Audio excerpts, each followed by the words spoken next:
அடேங்கப்பா! Power star நீங்கலாம் வந்து தளபதி விஜய்க்கு போட்டியா? எப்படி? அவரு டிவிகே, நான் ஏவிகே. 2டே கட்சிக்கு நடுவுல தான் போட்டி. ஒண்ணு டிவிகே, இன்னொன்னு ஏவிகேவா? Super power star. Super. Very super. சரி ஓகே மக்களே. இவர பத்தின இப்போ ஒரு இமேஜ் நான் போடுறேன். அத பாருங்க. மக்களே இது நானா டைப் பண்ணது கிடையாது. நீங்களே போயிட்டு கூகுள்ல போயிட்டு power star Srinivasan about Tamil அப்படின்னு சொல்லிட்டு போடுங்க. அவரோட கிரைம் ஹிஸ்ட்ரி என்ன அப்படின்னு சொல்லிட்டு அழகாக வந்து கூகுள் எடுத்து கொண்டாந்து உங்கள் கண்ணு முன்னாடி வச்சுரும்.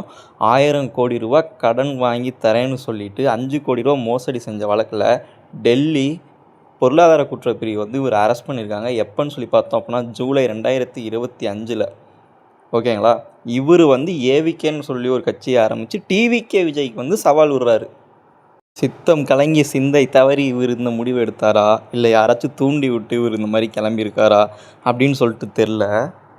கண்ணா லட்டு தின்ன ஆசையா அப்படின்ற படத்தில் வந்து சந்தானத்தை கூட வந்து நடிச்சிருப்பார் இவர் எங்கேயுமே இவர் பண்ணுற காமெடி சிரிப்பே வராது. ஆனால் வந்து சந்தானம் கூட இவர் சேர்ந்து நடிச்சிருக்கனால சந்தானம் சார் பண்ணுற காமெடியில் இவர் அங்கே வந்து ஃபெவிக்விக்கை வந்து பட்டனில் ஒட்டிக்கிற மாதிரி இவர் ஒட்டிக்கிட்டு இருந்தனால வந்து இவர் வந்து சந்தானத்தை கூட கொஞ்சம் ஓரளவுக்கு தெரிஞ்சார். பட் வந்து இவர் பண்ணுற காமெடி வந்து சிரிப்பே வரலைனாலும் இவருக்கு என்ன பண்ணாலும் சிரிப்பு வராது அப்படிங்கிற ஒரு கேரக்டராக காட்டுறதுக்காகவே வந்து இவரை வந்து எல்லா படத்துலையும் வந்து யூஸ் பண்ணியிருப்பாங்க. இது தெரியாமல் பவர் ஸ்டார் அவர் ஒரிஜினல் பவர் ஸ்டார்னு நினச்சிட்டு இவர் வந்து பவர் ஸ்டார் பவன் கல்யாண் நினச்சிட்டார் போல். ஆந்திராவோட பவன் ஸ்டார் வந்து அப்படி நினச்சிட்டார் போல்.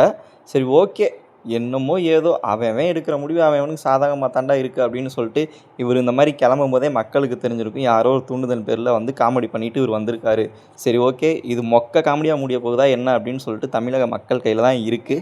பொறுத்திருந்து பார்ப்போம். இன்னும் தமிழக சட்டமன்ற தேர்தல் நெருங்க இன்னும் இந்த மாதிரி நிறையா காமெடி சீன்ஸ்லாம் வந்து பட்டாசு மாதிரி சரவடி மாதிரி வெடித்து செதறும். அதை நம்ம பொறுத்திருந்தால் பார்க்கணும். சரி ஓகே, பவர் ஸ்டாருக்கு ஏவிகேன்னு சொல்லிட்டு ஒரு கட்சி ஆரம்பிச்சிருக்காரு. பார்ப்போம் பொறுத்திருந்து அந்த கட்சி வந்து எப்படி வந்து ஊசி பட்டாசாக போகுதா இல்லை சரவடியாக வருதா அப்படின்னு சொல்லிட்டு எங்கே நிதியை வாங்கி எப்படி செலவு செய்கிறாரு என்ன ஏதுன்னு சொல்லிட்டுலாம் பொறுத்திருந்து தான் தெரியும். ஓகே மக்களே, பவர் ஸ்டார் இனிமேல் வந்து சினிமாவில் வந்தால் எப்படி இருக்குன்னு நீங்களே யோசிச்சு பாருங்களேன்.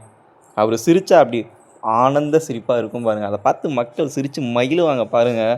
டட்டா இப்படி ஒரு புன்னகை மன்னன் இந்த பூமியில் பிறந்தது இந்த பூமி மாதாவுக்குரிய பெருமை அப்படிங்கிறதுனாலேயே ஒரு ஏவிகே கட்சி ஆரம்பிச்சிருப்பார் போல்.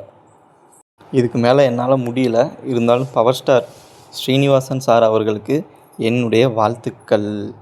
உங்களோட ஏவிகே கட்சி மேலும் மேலும் வளர்ந்து நீங்கள் யாரோட தூண்டுதல்னால இந்த கட்சி ஆரம்பிச்சிங்களோ அவங்களுக்கு மியூசிக் வாசிச்சுக்கிட்டே அந்த கட்சியை நீங்கள் நடத்துங்க. இசை கச்சேரி தொடரட்டும். உங்கள் சிரிப்பு மலையில் இசை கச்சேரி தொடரட்டும்.